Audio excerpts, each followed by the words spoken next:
Hello students, welcome back to Jatin chemistry. આપણે the solid state એક નવી સિરીઝ ચાલુ કરેલી છે. હાલ આપણે અહીંયા સેકન્ડ લેક્ચર ઉપર આવેલા છીએ. મારું નામ છે જતિન પીપલિયા. ફરીથી રિમાઇન્ડ અપાવી દઉં, આ ધોરણ 12નું ચેપ્ટર છે. ચેપ્ટર નંબર 1, ઘન અવસ્થા, ધ સોલિડ સ્ટેટ. અગાઉના લેક્ચરમાં આપણે પ્રારંભિક રીતે સ્ફટિકમય અસ્ફટિકમયની વાતો કરી ચૂક્યા છીએ. લેક્ચર નંબર 1 બરાબર રીતે અટેન્ડ કરજો. હવે સેકન્ડ લેક્ચરમાં આપણે બંધન બળોના આધારે ઘન પદાર્થનું વર્ગીકરણ જોવાનું છે. એમસીક્યુ રિલેટેડ ખૂબ જ ઇમ્પોર્ટન્ટ ટોપિક આ રહેશે. ઘન પદાર્થને કેવી રીતે વર્ગીકૃત કરી શકાય. તો બંધન બળના આધારે ઘન પદાર્થોનું વર્ગીકરણ, આમાં નોંધ સહિત આપણે બધું લખાણ કરતા જઈએ છીએ. તમે નોટબુક આ બરાબર રીતે બનાવજો, કારણ કે આ થિયરેટિકલ પોર્શન તમને ખૂબ જ ઇમ્પોર્ટન્ટ રહેશે. આપણે અહીંયા શરૂઆત કરીએ. મોટા ભાગના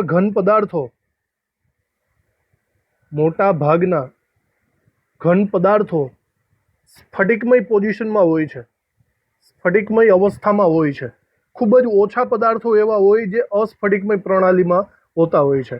દાખલા તરીકે આપણે મોસ્ટ ઓફલી એક્ઝામ્પલ આપીએ તો મોટા ભાગની ધાતુઓ જેવી કે કોપર, સિલ્વર, ગોલ્ડ, આયર્ન, આ બધી સ્ફટિકમય હોય છે. અધાતુઓ પણ સ્ફટિકમય પોઝિશનમાં હોય છે, જેમ કે ફોસ્ફરસ, સલ્ફર, આ બધા સ્ફટિકમય છે. ઘણા બધા ઘન પદાર્થો આયનીય સ્વરૂપે પણ હોય છે જે સ્ફટિકમયમાં છે. દાખલા તરીકે NaCl, KCl વગેરે. આ ઉપરાંત ઘણા બધા આણ્વીય ઘન પદાર્થો પણ છે જે સ્ફટિકમય હોય છે. દાખલા તરીકે નેપ્થેલિન. બરાબર. તો આપણી આજુબાજુના મોટા ભાગના ઘન પદાર્થો સ્ફટિકમય સિચ્યુએશનમાં આપણને વારંવાર જોવા મળે છે. હવે આવા સ્ફટિકમય ઘન પદાર્થોને આપણે વર્ગીકૃત કરવાના છીએ. બરાબર. આપણે અહીંયા એક નોંધ કરી દઈએ. સ્ફટિકમય ઘન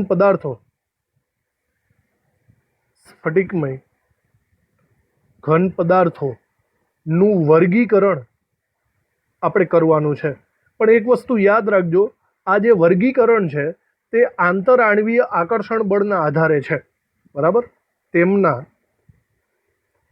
આંતર આણ્વીય આકર્ષણ બળના આધારે એનું વર્ગીકરણ કરવાનું છે.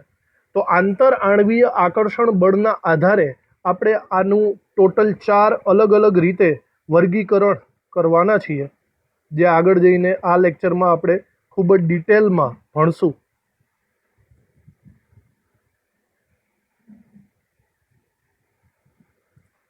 તો સ્ફટિકમય ઘન પદાર્થને આપણે જુદી જુદી 4 સિચ્યુએશન, 4 કેટેગરીમાં વર્ગીકૃત કરશું.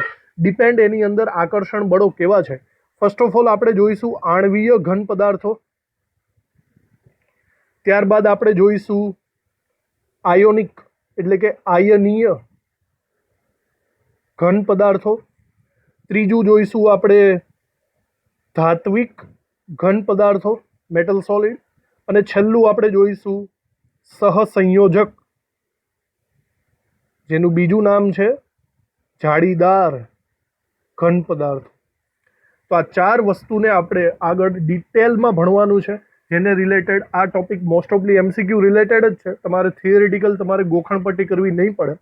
આ બધી વસ્તુઓને આપણે નેક્સ્ટ આગળ વધારીએ.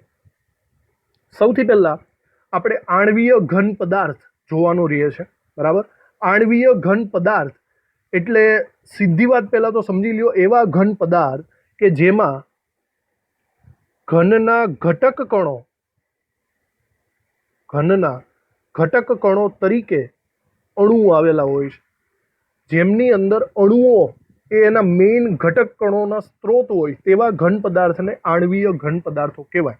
આપણે આવા આણ્વીય ઘન પદાર્થોના પણ ફર્ધર 3 પ્રકારો પાડવાના છે. મતલબ આણ્વીય ઘન પદાર્થની અંદર અન્ય 3 પોસિબિલિટી, 3 પ્રકાર આપણે પડશે. આ 3 પ્રકારમાં પહેલા પ્રકાર છે બિન ધ્રુવીય આણ્વીય ઘન પદાર્થો. સેકન્ડ આવશે ધ્રુવીય આણ્વીય ઘન પદાર્થો અને ત્રીજું આવશે હાઇડ્રોજન બંધ ધરાવતા આણ્વીય ઘન પદાર્થો. તો આ ત્રણ વસ્તુ ફરીથી આણ્વીય ઘનની અંદરની આવશે. આણ્વીય ઘન કોને કહેવાય? તો જેની અંદર ઘટક કણો તરીકે અણુ આવેલા હોય તેને આણ્વીય ઘન તરીકે આપણે લેવાના છીએ. તો સૌથી પહેલા આપણે ચાલુ કરશું નંબર 1 ઉપર બિનધ્રુવીય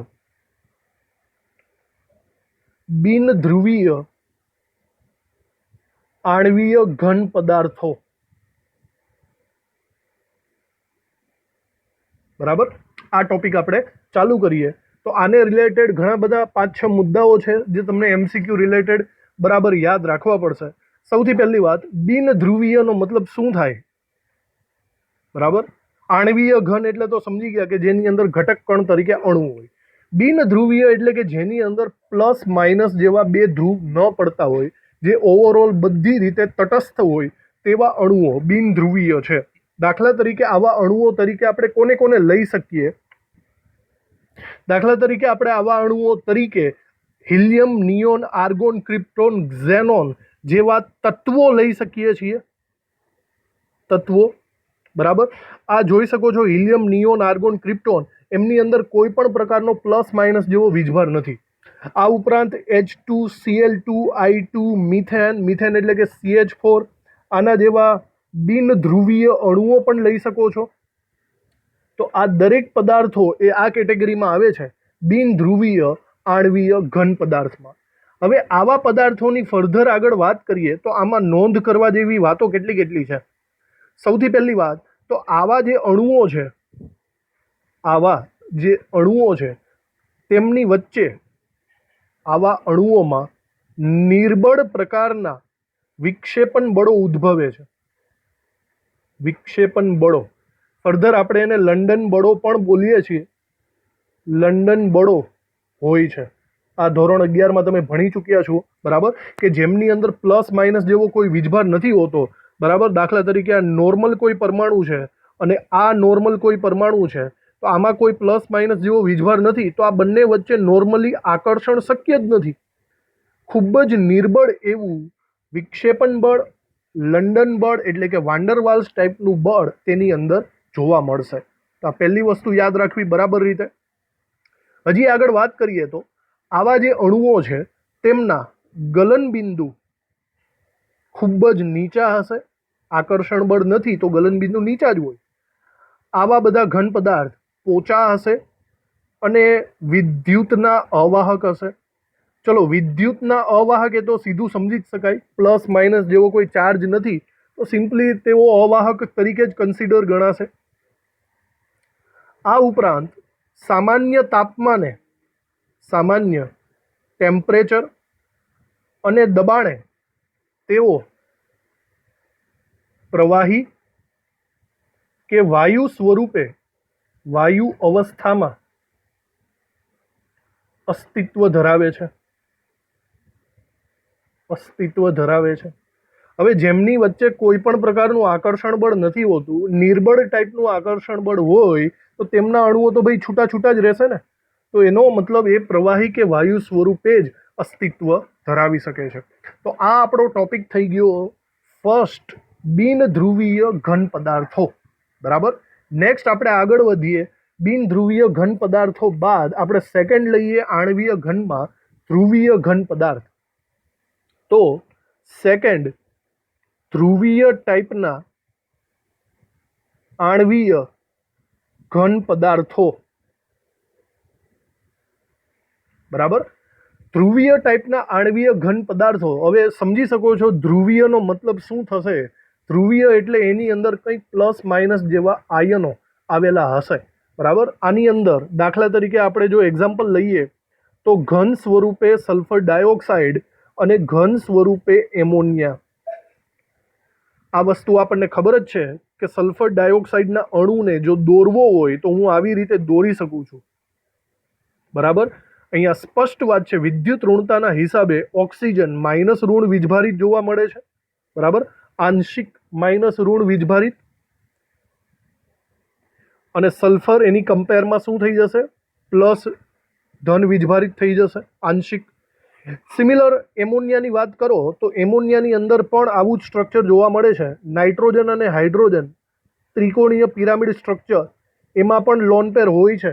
બરાબર. આની અંદર વિદ્યુત ઋણતાના હિસાબે નાઇટ્રોજન આંશિક ઋણ વીજભાર ધરાવે છે, જ્યારે સામેનો હાઇડ્રોજન આંશિક ધન વીજભાર ધરાવે. તો આવી રીતે આની અંદર પ્લસ માઇનસ જેવી સિચ્યુએશન આપણને જોવા મળશે, તો એને કહીશું ધ્રુવીય ટાઈપના આણ્વીય ઘન પદાર્થો. હવે આવા અણુઓમાં વિચારો કે આંતરક્રિયા મતલબ આકર્ષણ કેવા ટાઈપનું હશે. ફર્સ્ટ ઓફ ઓલ આમાં પ્લસ અને માઇનસ છે, તો આકર્ષણ બળ તો છે. બરાબર. આવા અણુઓ સાપેક્ષમાં પ્રબળ એવા દ્વિધ્રુવીય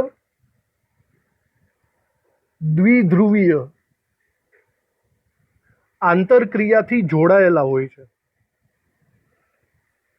આંતરક્રિયાથી જોડાયેલા હોય છે, મતલબ આમની વચ્ચે જે આકર્ષણ લાગે છે એ આકર્ષણ છે દ્વિધ્રુવીય ટાઈપનું આકર્ષણ બળ. બરાબર. અને આવું આકર્ષણ બળ હોવાના કારણે સ્પષ્ટ છે કે તેમના ગલન બિંદુ તો ઊંચા જ હશે. બરાબર. તેમના ગલન બિંદુ બિન ધ્રુવીય કરતા ઊંચા જોવા મળે છે. આ ઉપરાંત તે સ્વભાવે પોચા છે અને વિદ્યુતના અવાહક છે. આયનીય પોઝિશન હોવા છતાં તે અવાહક છે, કારણ કે તે ઘન સ્વરૂપે છે. ઘન સ્વરૂપે તે વિદ્યુતનું વહન નહીં કરી શકે. બરાબર. અને લાસ્ટ, સામાન્ય તાપમાને અને દબાણે જો સિચ્યુએશન જુઓ તો તેઓ વાયુ કે પ્રવાહી અવસ્થામાં હોય છે. પ્રવાહી અવસ્થામાં હોય છે. નોર્મલી વિચારો કે સલ્ફર ડાયોક્સાઇડ ઘન થોડો છે, વાયુ છે. બરાબર. અને એમોનિયા પણ વાયુ છે. તો આવી રીતે તેમની વચ્ચે આકર્ષણ હજી થોડું ઓછું પડે છે. આકર્ષણની માત્રા ઓછી હોવાથી તે વાયુ કે ઘન સ્વરૂપ વાયુ કે પ્રવાહી સ્વરૂપે જ અસ્તિત્વમાં ધરાવી શકે છે. તો આવી રીતે આ સેકન્ડ પોર્શન આપણો થઈ ચૂક્યો છે. આ સેકન્ડ છે આપણો ધ્રુવીય આણ્વીય ઘન પદાર્થો. હવે આપણે જોઈએ ત્રીજા ટોપિક ઉપર. આપણો થર્ડ પોઈન્ટ છે આણ્વીય ઘન પદાર્થોની અંદર હાઇડ્રોજન બંધ ધરાવતા આણ્વીય ઘન. તો આપણે બિન ધ્રુવીય જોઈ લીધું, ધ્રુવીય જોઈ લીધું, હવે જોવાનું છે હાઇડ્રોજન બંધ ધરાવતા. ચલો, હવે તમને ખબર હશે 11th ની અંદર આવી ગયેલું છે કે હાઇડ્રોજન બંધ કોની વચ્ચે રચાય. બહુ જાણવા જેવી વાત. તો હાઇડ્રોજન બંધ રચાવવા માટે બે જુદા જુદા અણુઓમાં એક સાઈડ હાઇડ્રોજન હોવો જોઈએ અને બીજી સાઈડ વધારે વિદ્યુત ઋણતા ધરાવતા તત્વો જેવા કે ફ્લોરિન, ઓક્સિજન, નાઇટ્રોજન, આ ત્રણમાંથી એક હોવા જોઈએ. તો આવા બે અણુઓની વચ્ચે જે પ્રકારનું આકર્ષણ બળ લાગે આને કહીશું હાઇડ્રોજન બોન્ડિંગ. બરાબર. તો આ હાઇડ્રોજન બોન્ડિંગ આપણને વધારે સારી રીતે ખબર હોવી જોઈએ. દાખલા તરીકે આના એક્ઝામ્પલ લઈએ તો દાખલા તરીકે આની અંદર હું લખી શકું છું HF, H2O, NH3. આ બધામાં હાઇડ્રોજન બોન્ડિંગ હોય. પણ જો ઘન સ્વરૂપનું એક્ઝામ્પલ લેવું હોય તો ઘન સ્વરૂપનું એક્ઝામ્પલ રહેશે આપણા માટે બરફ. તો આને આપણે આગળ વિચારીએ થોડું. તો આવી આકૃતિ તો તમે 11th ની અંદર ભણી જ ચૂક્યા છો. બરાબર. તો હવે ધ્યાનથી જુઓ કે આ મેં ફર્સ્ટ એક્ઝામ્પલ લીધેલું છે HF વચ્ચેનું. બરાબર. આ HF નો એક અણુ છે અને આ HF નો બીજો અણુ છે. તો આ અણુની અંદર આવેલો હાઇડ્રોજન એ સામેવાળા અણુની અંદર આવેલો વધારે વિદ્યુત ઋણમય ઘટક, આ બંને વચ્ચે જે ટાઈપનું આકર્ષણ બળ લાગે છે આને આપણે નામ આપ્યું છે હાઇડ્રોજન બંધ. આવી આકૃતિઓ આગળ પણ આપણે પ્રિફર કરી ચૂક્યા છીએ. આવી રીતે HFમાં આકર્ષણ બળ હોય છે. સેકન્ડલી જુઓ પાણીની અંદર. તો પાણીની અંદર એક અણુનો હાઇડ્રોજન આવી રીતે અને સામેના બીજા અણુઓનો ઓક્સિજન, આ બંને વચ્ચે પ્લસ અને માઇનસ આ વચ્ચે જે આકર્ષણ લાગે એમને કહીશું આપણે હાઇડ્રોજન બોન્ડિંગ. પાણીની અંદર કંઈક આવી રીતે આકર્ષણ બળ લાગતું હોય છે. થર્ડ એમોનિયા જુઓ. તો એમોનિયાની અંદર રહેલો વધારે વિદ્યુત ઋણમય નાઇટ્રોજન અને સામેવાળા અણુનો રહેલો હાઇડ્રોજન, તેમની વચ્ચે આકર્ષણ લાગતું હોય છે. આવી રીતે આને આપણે નામ આપવાનું છે હાઇડ્રોજન બંધ. તો સિમ્પલી આવી આકૃતિઓ તો આપણે ફેમિલિયર જ છે, આગળ આપણે જોઈ જ ચૂક્યા છીએ. તો આ ટોપિક ઉપર આપણે આવું સમજી ગયા કે હાઇડ્રોજન બંધ ધરાવતા આણ્વીય ઘન.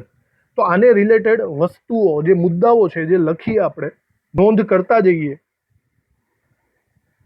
તો પહેલાં તો આની અંદર આપણે લખી શકીએ છીએ કે તેમાં હાઇડ્રોજન અને વધુ વિદ્યુત ઋણમય પરમાણુઓ ક્યાં ક્યાં આવશે? નાઇટ્રોજન, ઓક્સિજન, ફ્લોરિન, વધારે વિદ્યુત ઋણમય પરમાણુઓ, આ બંને વચ્ચે ધ્રુવીય ટાઈપનો સહસંયોજક બંધ ધરાવેલો હોય છે. આ બંને વચ્ચે ધ્રુવીય સહસંયોજક બંધ રચાયેલો હોય છે. તો તેમની અંદર હાઇડ્રોજન બંધ જોવા મળે છે. તેમાંનું પ્રબળ હાઇડ્રોજન બંધ, પ્રબળ હાઇડ્રોજન બોન્ડિંગ બંધન તેમને જકડી રાખે છે. તેમને જકડી રાખે છે. બરાબર. દાખલા તરીકે આપણે અહીંયા એક્ઝામ્પલ લીધેલું હતું બરફનું. તો બરફની વાત કરીએ તો બરફ એ નોર્મલી વિચારો તો તે વિદ્યુતનું અવાહક છે. વિદ્યુતનું અવાહક છે. નોર્મલી ઓરડાના તાપમાને તેઓ બાષ્પશીલ પ્રવાહી અથવા તો પોચા ઘન સ્વરૂપે આવેલા હોય છે. બરફની સિચ્યુએશન એવી છે કે બરફમાં H2O ના 4 અણુઓ એકબીજા સાથે હાઇડ્રોજન બંધનથી જોડાયેલા હોય છે. આ હાઇડ્રોજન બંધ ના કારણે તે સમૂહના અન્ય હાઇડ્રાઇડથી અલગ પડે છે. તો આ બધી જાણી અજાણી વાતો આપણે અહીંયા લખીએ છીએ જે MCQ રિલેટેડ આપણને નોટ બનાવવામાં કામ લાગે.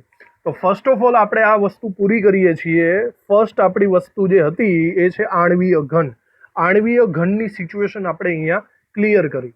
તો આણ્વીય ઘન બાદ આપણો સેકન્ડ ટોપિક રહેશે આયનીય પ્રકારના ઘન.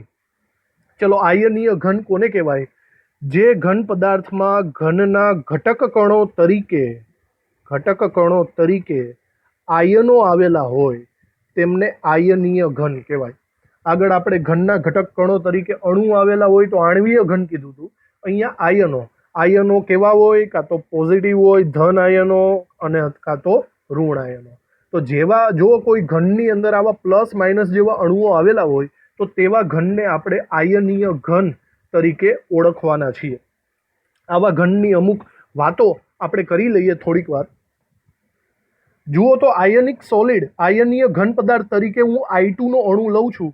I2 ના અણુની અંદર I માઇનસ અને I પ્લસ એક નોર્મલી ઘન સ્વરૂપે હોય છે, પણ તેઓ આયનીય સ્વરૂપે એકબીજા સાથે જોડાયેલા હોય છે.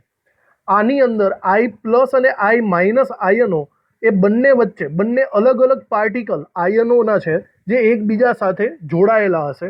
તો આવા ઘનને એક સ્ફટિક રચના સ્વરૂપે આપણે દર્શાવી શકીએ છીએ. બરાબર. આ એક પ્રકારનો સ્ફટિક થઈ ગયેલો કહેવાશે. આ જે અહીંયા I પ્લસ છે તે કેટાયન એટલે કે ધન આયન છે. I માઇનસ છે તે ઋણ આયન સ્વરૂપે છે. તો આવા ધન આયનો અને ઋણ આયનો, ધન આયનો અને ઋણ આયનો એકબીજા સાથે જે આકર્ષણ બળથી જોડાયેલા હોય એ આકર્ષણ બળને આપણે નામ આપશું પ્રબળ કુલંબિક આકર્ષણ બળ. આકર્ષણ બળ, એટલે કે પ્લસ અને માઇનસ આયનો વચ્ચે સીધી વાત છે, આકર્ષણ તો થવાનું જ છે. આવા આકર્ષણ બળને પ્રબળ કુલંબિક આકર્ષણ બળ તરીકે આપણે ઓળખવાનું છે. બીજા ટોપિકની વાત કરીએ તો આ સિચ્યુએશન, આવા ઘન ખૂબ જ સખત હોય છે અને સાથે સાથે બરડ પણ હોય છે. જો આગળના ઘનની કમ્પેરની વાત કરીએ તો આણ્વીય ઘન કરતાં આયનીય ઘન સખત રહેશે. તેમના ગલન બિંદુ, ઉત્કલન બિંદુ આ બધા ઊંચા હશે. બરાબર. શા માટે ઊંચા હશે? કારણ કે તેમાં પ્લસ અને માઇનસ વચ્ચે અહીંયા પ્રબળ આકર્ષણ જોવા મળે છે. પ્રબળ આકર્ષણ, એના કારણે તેમાં ગલન બિંદુ, ઉત્કલન બિંદુ ઊંચા હશે. સાથે સાથે હું એમ પણ કહી શકું છું કે તે વિદ્યુતના અવાહક છે. બરાબર. વિદ્યુત તેમજ ઉષ્માના અવાહક છે. હવે એક વસ્તુ આપણને એવું લાગે કે આયન છે તેમ છતાં કેમ અવાહક છે? ભાઈ તે ઘન અવસ્થામાં છે ને, એટલા માટે. સોલિડ ફોર્મમાં નોર્મલી આયનો વહન કરી શકતા નથી. વિદ્યુત અને ઉષ્માના અવાહક છે કારણ કે ઘન સ્વરૂપે આ બધા આયનો જકડાયેલા હોય છે, ચોટેલા હોય છે, જેના કારણે મુક્ત સ્વરૂપે આયનો ન હોવાથી તે વિદ્યુતનું વહન કરી શકતા નથી. પણ આપણે એક વસ્તુ કહી શકીએ કે જો તમારે આયનોને છૂટા પાડવા હોય તો, પરંતુ જો તેઓનું દ્રાવણ બનાવવામાં આવે, તેઓનું દ્રાવણ બનાવતા આયનો જુદા પડે છે. બરાબર. જો દ્રાવણ બનાવશો તો આયનો છૂટા પડી જશે. બરાબર. અને આયનો છૂટા પડે તો તે ઉષ્મા અને વિદ્યુતનું વહન કરશે. દાખલા તરીકે આ એક્ઝામ્પલમાં હું લઈશ NaCl. NaCl ઘન સ્વરૂપે છે અને આયનીય સ્વરૂપે પણ છે. પણ જો તમે NaCl નું ઘન સ્વરૂપ લેશો તો તે વિદ્યુતનું વહન નહીં કરે. પણ જો તમે NaCl ને ગ્લાસની અંદર ઓગાળી નાખશો તો તે વિદ્યુતનું વહન, દ્રાવણ સ્વરૂપે તે વિદ્યુતનું વહન પોસિબલ કરશે. તો આ એક ટોપિક થઈ ગયો. આ ટોપિક થઈ ગયો આપણા માટે આયનીય ઘનનો. રાઈટ. ત્યારબાદ આપણે આગળ તરફ વધીએ. ધાત્વિક ઘન. સૌથી પહેલી વાત, ધાત્વિક ઘન કોને કહીશું? બરાબર. આની અંદર જે ઘનમાં ઘટક કણો તરીકે ધાતુઓ આવેલી હોય તેઓને આપણે ધાત્વિક ઘન તરીકે ઓળખવાના છીએ. મોટા ભાગની ધાતુઓ ઘન સ્વરૂપે જ હોય. બરાબર. એક ખાસ નોંધ કરવા જેવી કે ધાતુઓ જેટલી પણ છે આપણા આવર્ત કોષ્ટકમાં, એમાં મોટા ભાગની ધાતુઓ એ ઘન સ્વરૂપે જ હોય છે. ઘન સ્વરૂપે જ હોય છે. અને આવા ધાતુઓની અંદર ઇલેક્ટ્રોન સમુદ્ર નમૂનો ખાસ જોવા મળે છે. ઇલેક્ટ્રોન સમુદ્ર નમૂનો. હવે આ એક જાણવા જેવી વાત, આ ઇલેક્ટ્રોન સમુદ્ર નમૂનો શું છે એ ખાસ આપણે જોઈશું. બરાબર. દાખલા તરીકે તમે એવું વિચારો કે હું અહીંયા સોડિયમની વાત કરું છું, સોડિયમ ધાતુ. તો સોડિયમ ધાતુને હું જરાક અહીંયા દોરું. બરાબર. તો સોડિયમ કંઈક સિચ્યુએશન આવી થશે કે સોડિયમ પાસે 11 ઇલેક્ટ્રોન્સ હોય છે. 11 ઇલેક્ટ્રોન્સ. તો 11 ઇલેક્ટ્રોન્સમાં પહેલી કક્ષામાં 2 ઇલેક્ટ્રોન, બીજી કક્ષામાં 8 ઇલેક્ટ્રોન. બરાબર. અને લાસ્ટ કક્ષામાં 1 ઇલેક્ટ્રોન. તો અહીંયા વૈજ્ઞાનિકોના મતે આપણે કોઈ પણ પરમાણુને 2 વિભાગમાં વર્ગીકૃત કરી શકીએ. સાંભળજો બરાબર. કોઈ પણ પરમાણુને 2 વિભાગમાં વર્ગીકૃત કરી શકીએ. એક તો છે એની જે બાહ્યતમ કક્ષામાં આવેલો ઇલેક્ટ્રોન, જેને આપણે સ્થાનાંતરિત ઇલેક્ટ્રોન કહીશું. સ્થાનાંતરિત ઇલેક્ટ્રોન, આ એનો પ્રથમ ભાગ થશે. અને બીજું, આ બાહ્યતમ કક્ષાના ઇલેક્ટ્રોન સિવાયનો ભાગ. હવે વિચારો, બાહ્યતમ કક્ષા સિવાયના ઇલેક્ટ્રોનનો ભાગ એટલે આટલો પોર્શન થઈ ગયો કે નહીં? આટલા પોર્શનની અંદર કેન્દ્ર પણ આવી ગયું અને બાકીના ઇલેક્ટ્રોન પણ આવી ગયા. આ ભાગને નામ આપેલ છે કર્નેલ. બરાબર યાદ રાખજો, કર્નેલ. તો ઓવરઓલ કોઈ પણ પરમાણુને, કોઈ પણ ધાત્વિક પરમાણુને આપણે 2 વિભાગમાં વર્ગીકૃત કરી શકીએ. ફર્સ્ટ ઓફ ઓલ કર્નેલ અને બાહ્યતમ કક્ષાનો ઇલેક્ટ્રોન, જેને આપણે કહીશું સ્થાનાંતરિત ઇલેક્ટ્રોન. હવે વિચારો, સ્થાનાંતરિત ઇલેક્ટ્રોન પોતે કેવો હોય? ઓબ્વિયસલી ઇલેક્ટ્રોન માઇનસ જ હોય. અને કર્નેલ કેવો હોય? વિચારો, કર્નેલ એટલે આની પાસે 11 પ્રોટોન છે, પણ ઇલેક્ટ્રોન કેટલા છે? 10. તો કર્નેલ પોતે કેવો હશે? ધન વીજભારિત હશે. ધન વીજભારિત કર્નેલ અને ઋણ વીજભારિત ઇલેક્ટ્રોન. તો આવી રીતે આપણે પરમાણુના ભાગ પાડીએ. હવે આમાં ઇલેક્ટ્રોન સમુદ્ર નમૂનો કેવી રીતે આવ્યો એ જરા આપણે સમજી લઈએ. ચલો, ઇલેક્ટ્રોન સમુદ્રને નમૂનાને સમજવા માટે વિચારો કે આપણી પાસે કોઈ એક ઘન પદાર્થ છે, બરાબર, મેટલ આયન છે. તો એવું વિચારો કે આ બધા કર્નેલ છે. હમણાં મેં કીધું કર્નેલ એટલે શું થાય, બરાબર? તો કર્નેલ છે. હવે આ દરેક કર્નેલની બાહ્યતમ કક્ષામાં 1, 2 કે 3 ઇલેક્ટ્રોન તો હોય જ. ધાતુની બાહ્યતમ કક્ષામાં ઇલેક્ટ્રોન, બરાબર. આ ઇલેક્ટ્રોન છે ને એ આની આજુબાજુ મુક્ત સ્વરૂપે ફરતા હોય છે. આ એક સ્ફટિક રચનામાં ધાતુ આયનો એની આજુબાજુ ફ્રી ઇલેક્ટ્રોન્સ એટલે કે સ્થાનાંતરિત ઇલેક્ટ્રોન ફરતા હશે. જુઓ આવી રીતે કંઈક, સમજાય છે? અને આ ઇલેક્ટ્રોન કોઈ એકની આજુબાજુ નહીં, પણ આખા સ્ફટિકમાં ગમે ત્યાં આડા અવડા ઘૂમતા હોય છે. તો આ વચ્ચેના ભાગને, પોર્શનને આપણે કહેવાનું છે કર્નેલ, અને કર્નેલની આજુબાજુ સ્થાનાંતરિત ઇલેક્ટ્રોન સમગ્ર સ્ફટિકમાં ઘૂમતા હોય. તો આવા ઇલેક્ટ્રોન અને પ્લસ આયન, આ બંને વચ્ચેનું જે આકર્ષણ છે એને આપણે ધાત્વિક ટાઈપનું આકર્ષણ કહીશું. અને આ નમૂનાને આપણે નામ આપેલું છે, આ જે સમુદ્ર નમૂનો છે આપણે એને નામ આપેલું છે ઇલેક્ટ્રોન સમુદ્ર નમૂનો, બરાબર. એમાં એવું કહેવામાં આવે છે કે દરિયાની અંદર, મતલબ દરિયાનું પાણી ઇલેક્ટ્રોન છે અને એની અંદર ધન ગોળાઓ કર્નેલ તરતા હોય છે. તો આને કહીશું આપણે ઇલેક્ટ્રોન સમુદ્ર નમૂનો. ચલો, આ બાબતને આપણે અહીંયા લખી નાખીએ કે અહીંયા તેની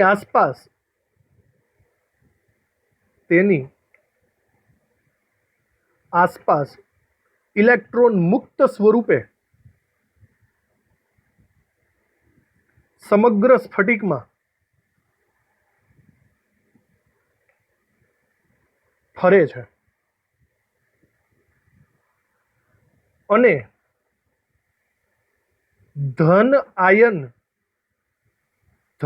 આયન કેન્દ્ર એટલે કે કર્નેલ ચોક્કસ રીતે ગોઠવાયેલા હોય છે. ચોક્કસ રીતે ગોઠવાયેલા હોય છે. તો આ નમૂનાને આપણે નામ આપશું ઇલેક્ટ્રોન સમુદ્ર નમૂનો. કોઈ પણ ધાતુની અંદર આવો ઇલેક્ટ્રોન સમુદ્ર નમૂનો આવેલો હોય છે. આગળ આપણે થોડી વધારે નોંધ કરીએ નેક્સ્ટ આને જ રિલેટેડ, તો આવો જે ધાત્વિક ઘન છે તે વિદ્યુત અને ઉષ્માનું વહન, વિચારો, કરશે કે નહીં? કરે છે. કારણ કે અહીંયા ઇલેક્ટ્રોન મુક્ત છે. કેના કારણે? મુક્ત ઇલેક્ટ્રોનના લીધે તે વિદ્યુતનું વહન કરી શકે છે. આવી ધાતુઓ ચળકાટ ધરાવે છે. આવા તો અસામાન્ય ગુણધર્મ જ છે, બરાબર. રંગ ધરાવે છે. આવી ધાતુઓને ટીપી શકાય છે. એમાંથી તાર ખેંચી શકાય છે.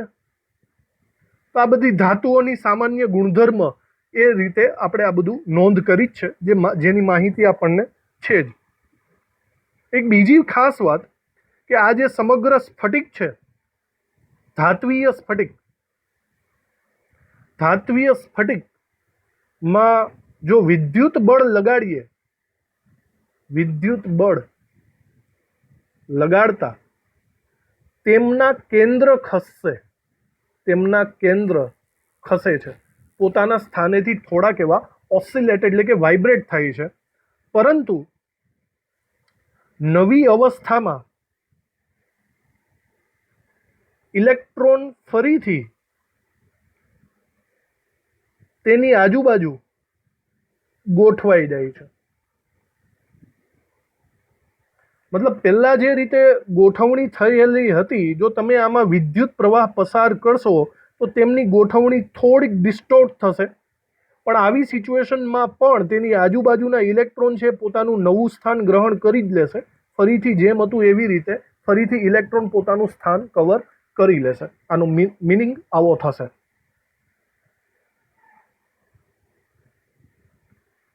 બીજી એક વાત લખીએ કે જો ઉષ્મા આપવામાં આવે, ઉષ્મા આપતા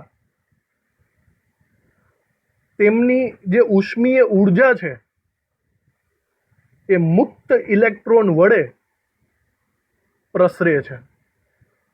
મુક્ત ઇલેક્ટ્રોન હોવાના કારણે ઉષ્મીય વહન આમાં પોસિબલ થશે, એ પણ અહીંયા પ્રસરશે. તો આ આપણો ટોપિક થઈ ચૂક્યો છે ધાત્વિક ઘનનો, જેની નોંધ બરાબર રીતે નોટબુકમાં કરજો. આને રિલેટેડ નાના મોટા MCQ આવે છે. ત્યારબાદ આપણો લાસ્ટ ટોપિક રહેશે સહસંયોજક ઘનનો. બરાબર, સહસંયોજક ઘન હમણાં જે રીતે વાતચીત કરી એમ આને આપણે જાળીદાર ઘન તરીકે પણ ઓળખીએ છીએ. બરાબર, આવા જાળીદાર ઘન એકચ્યુઅલી વિરાટ અણુઓ હોય છે, ખૂબ જ મોટી સાઇઝના વિરાટ અણુઓ હોય છે. આવા અણુઓની વાત કરીએ તો જેમાં સહસંયોજક બંધ ધરાવતા હોય તેવા સમગ્ર સ્ફટિક રચનાનું આપણે કન્સિડર કરવું પડે. તો આની અંદર થોડીક નોંધ કરતા જઈએ. સાથે સાથે સહસંયોજક ઘનમાં સમગ્ર સ્ફટિકમાંના પરમાણુઓ એકબીજા સાથે સહસંયોજક બંધથી જોડાયેલા હોય છે. સહસંયોજક બંધ બાંધીને જુદા જુદા ઘન પદાર્થો બનાવે છે. ઘન પદાર્થો બનાવે છે, મતલબ આની અંદર સહસંયોજકપણું હોય છે. આગળ આપણે ભણી ગયા એમ સહસંયોજક બંધ હંમેશા દિશાકીય ગુણધર્મ ધરાવે છે. દિશાકીય ગુણધર્મ ધરાવે છે અને દિશાકીય ગુણધર્મ ધરાવતા હોવાના કારણે માટે આ સંયોજનો ના આકારમાં અને બધી રીતે ખૂબ જ વિવિધતા જોવા મળશે. ખૂબ જ વિવિધતા જોવા મળે છે. બરાબર, આની અંદર જો ઉત્કલન બિંદુની વાત કરીએ તો ઘણા ઊંચા ગલન બિંદુ અને ઉત્કલન બિંદુ જોવા મળશે. કારણ એ જ છે કે તેમના અણુઓ ખૂબ જ પ્રબળતાથી જકડાયેલા છે. અણુઓ જકડાયેલા છે. યાદ રાખજો, દરેક પ્રકારના ઘનમાં સહસંયોજક ઘનનું ગલન બિંદુ ઉત્કલન બિંદુ સૌથી ઊંચું હશે. આ ઉપરાંત કેટલાક ગલન પામતા પહેલા કેટલાક અણુઓ એવા હોય કે એને પીગાળતા પહેલા વિઘટન પામે છે. વિઘટન પામે છે. તો કેટલાક અણુઓ બે કટકામાં રૂપાંતર થઈ જશે, એ પીગળશે એ પહેલા. બીજી વાત છે તે વિદ્યુતના અવાહક છે. આની અંદર કોઈ મુક્ત ઇલેક્ટ્રોન્સ હોતા નથી, એ વિદ્યુતના અવાહક છે. જો કે અમુક અપવાદ પણ છે, ગ્રેફાઇટ, જેની આગળ આપણે ચર્ચા કરીએ. દાખલા તરીકે આપણે આની અંદર બે વસ્તુની ચર્ચા કરવાની છે.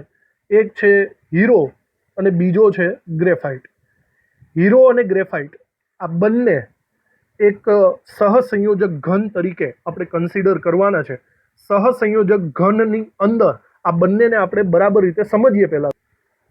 તો પહેલાં જુઓ, હીરાનું સ્ટ્રક્ચર આપણે જોઈએ. 11th અંદર હીરાનું સ્ટ્રક્ચર આપણે જોઈ ચૂક્યા છીએ.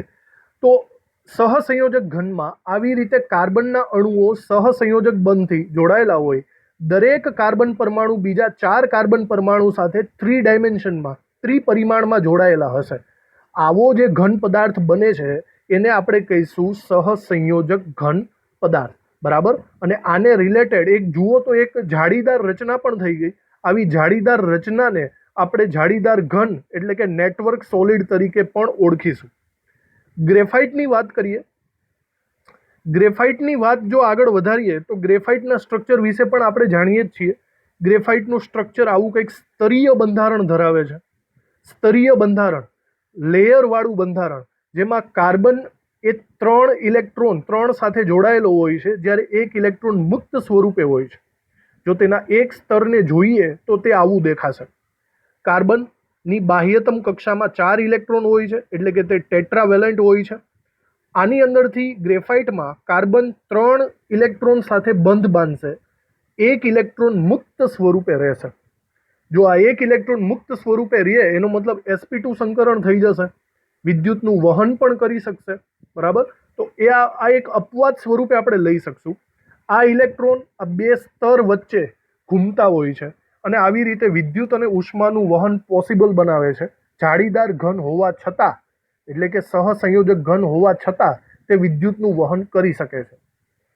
બીજી વાત, વચ્ચે ઇલેક્ટ્રોન્સ ઘૂમતા હોવાથી અહીંયા એક રીતે એ પણ પોસિબિલિટી બને છે કે અહીંયા જે બંને લેયર છે, બંને સ્તરો એકબીજા સાથે આકર્ષણ બળની બાબતમાં વીક હશે, માટે આ સ્તરો એકબીજા સાથે મતલબ ફેલાઈ શકે, આ બંને ઓસિલેટ થઈ શકશે, સ્તરો હલી શકે છે.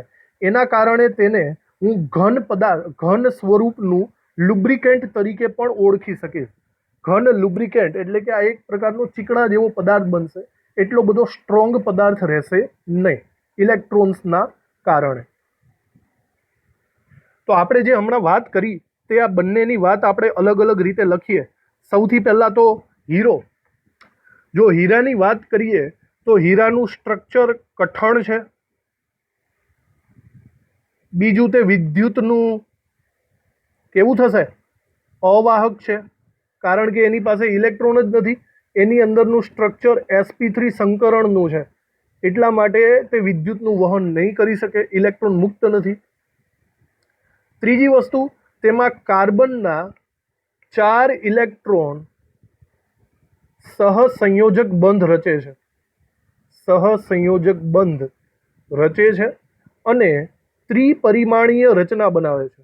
ત્રિપરિમાણીય 3 ડાયમેન્શન રચના બનાવે છે, જેને આપણે જાળીદાર ઘન રચના પણ કહી શકશું. બરાબર. તેમાં મુક્ત ઇલેક્ટ્રોન નથી, અને મુક્ત ઇલેક્ટ્રોન નથી માટે તે વિદ્યુતનું કેવું થશે? વિદ્યુતનું અને ઉષ્માનું અવાહક કન્સિડર ગણાશે. બરાબર. આટલી વાતો આપણે હીરોને લગતી કરી નાખી. ત્યારબાદ આપણે એક કામ કરીએ, ગ્રેફાઇટમાં પણ થોડીક ચર્ચાઓ કરી લઈએ. ગ્રેફાઇટમાં પણ આવી રીતે અમુક નોંધ કરતા જઈએ. ગ્રેફાઇટ એ બંધારણ પોચું છે, હમણાં આપણે સ્ટ્રક્ચરમાં જોઈ જ ગયા. તે વિદ્યુતનું સુવાહક છે. ચલો, વિદ્યુતનું સુવાહક શા માટે? કારણ કે એની અંદર sp2 સંકરણ જોવા મળે છે અને તેમના સ્તરો વચ્ચે એક ઇલેક્ટ્રોન ફ્રી હોય છે. બરાબર. તેમાં કાર્બનના 3 ઇલેક્ટ્રોન સહસંયોજક બંધ રચે છે. એક ઇલેક્ટ્રોન મુક્ત રહે છે અને તેના કારણે વિદ્યુતનું વહન પોસિબલ બને છે. વિદ્યુતનું વહન થશે. આ જે મુક્ત ઇલેક્ટ્રોન છે તે બે સ્તરો વચ્ચે જોડાણ રાખે છે. મતલબ બે સ્તરો વચ્ચેનું થોડું કેવું અંતર રાખે છે, અને આ અંતર હોય છે 340 pm. તમે 11th અંદર આ બધું ભણી જ ગયા છો. માટે આ બે સ્તરો એકબીજાની ઉપર એકબીજા સાથે ફરી શકે છે, એટલે કે ઘર્ષણ, આપણે એવું કહી શકીએ, ઘર્ષણ કરે છે. અને એના માટે આપણે એવું કહી શકીએ કે ગ્રેફાઇટ એ ઘન લુબ્રિકેન્ટ તરીકે ઓળખાય છે, કામમાં લાગે છે. ઘન લુબ્રિકેન્ટ એ ચીકણા જેવો પદાર્થ થશે. હીરો આવું કંઈ નહીં કરે, પણ ગ્રેફાઇટ આ કરી શકે. તો આપણે સહસંયોજક અથવા તો જાળીદાર નેટવર્ક સોલિડની અંદર બે એક્ઝામ્પલ લીધેલા છે, હીરો અને ગ્રેફાઇટ. આ બંનેને આપણે બરાબર રીતે સમજી લીધો. ઓવરઓલ આપણે બધા ટોપિક અહીંયા ફિનિશ કરેલા છીએ. એક ક્વિક રિવિઝન ઉપર જોઈએ તો બરાબર રીતે સમજજો. આ સિચ્યુએશન પહેલાં આપણે જોયેલો છે આણ્વીય ઘન, સેકન્ડ આયનીય ઘન, ધાત્વિક ઘન અને સહસંયોજક ઘન. બરાબર. આમાંથી ફટાફટ પૂછાવા જેવા સવાલો. આણ્વીય ઘનના 3 પ્રકારો પાડી શકાય. બરાબર. તેમાં ઘટક કણો જોજો. આ ઘટક કણો બધામાં અણુઓ છે. બિન ધ્રુવીયની અંદર લાગતા બળો લંડન બળ, ધ્રુવીયની અંદર દ્વિધ્રુવીય, હાઇડ્રોજન બંધની અંદર લાગતું બળ હાઇડ્રોજન બંધ. આ બધાના એક્ઝામ્પલ્સ પણ આપણે બધા જોઈ ચૂક્યા છીએ. મેઇન વસ્તુ બરાબર યાદ રાખજો, તમને MCQ પૂછાય છે વિદ્યુતીય વાહકતાના રિલેટેડ અથવા તો ગલનબિંદુને રિલેટેડ, તો એક સ્પષ્ટ વાત કહી દઉં, ગલનબિંદુનો ક્રમ લાઇનસર જ આવશે. સૌથી ઓછા ગલનબિંદુ, એનાથી વધુ વધુ વધુ ઊંચા ઊંચા ઊંચા અને સૌથી ઊંચા, બરાબર. એટલે આપણે એકદમ લાઇનસર જ કીધા છે. સૌથી ઊંચા ગલનબિંદુ હોય તો એ રહેશે સહસંયોજક ઘનના, અને સૌથી નીચા ગલનબિંદુ હોય તો એ રહેશે આણ્વીય ઘનમાં. આણ્વીય ઘનમાં પણ કોના? બિનધ્રુવીયના, બરાબર. તો આ બધી વસ્તુઓ તમારે જોવાની છે, જે આપણે ટોપિક વાઇઝ જોઈ ચૂક્યા છીએ. અહીંયા બીજી એક વાત, અહીંયા સખત અને બરડવાળો એક જ ટોપિક આવે છે, અને એ છે આયનીય ઘનનો. એકદમ કઠણ હોય એવું છે સહસંયોજક, જો કે એની અંદર અપવાદ પણ છે. અપવાદ તરીકે આપણે લઈશું ગ્રેફાઇટ. બાકીના બધા સ્ટ્રોંગ છે, ક્વાર્ટ્ઝ, કાર્બોરેન્ડમ, કાર્બન, એ બધા સ્ટ્રોંગ છે, પણ ગ્રેફાઇટ અહીંયા થોડુંક મૃદુ છે અને તે વિદ્યુતનું સુવાહક પણ છે. તો આ બધી વસ્તુઓ ઓવરઓલ આપણે ભણી ચૂક્યા છીએ, બરાબર રીતે રિવાઇઝ કરી છે. તમે નોટ બરાબર રીતે બનાવી હશે. તો આજનો લેક્ચર અહીંયા ફિનિશ કરીએ છીએ. બરાબર રીતે આ નોટબુક બનાવી તે બદલ આભાર. આપણે આના પછીના લેક્ચર્સની અંદર ઘન અવસ્થામાં ખૂબ જ ઇન્ટરેસ્ટિંગ એવા યુનિટ સેલ, એકમ કોષની 3 ડાયમેન્શન આકૃતિઓની આગળ વાત કરવાના છીએ. તો આ સેકન્ડ લેક્ચર ભણવા માટે થેન્ક યુ. સોલિડ સ્ટેટમાં આપણે હવે આગળ વધશું ત્રીજા લેક્ચરમાં. Thank you.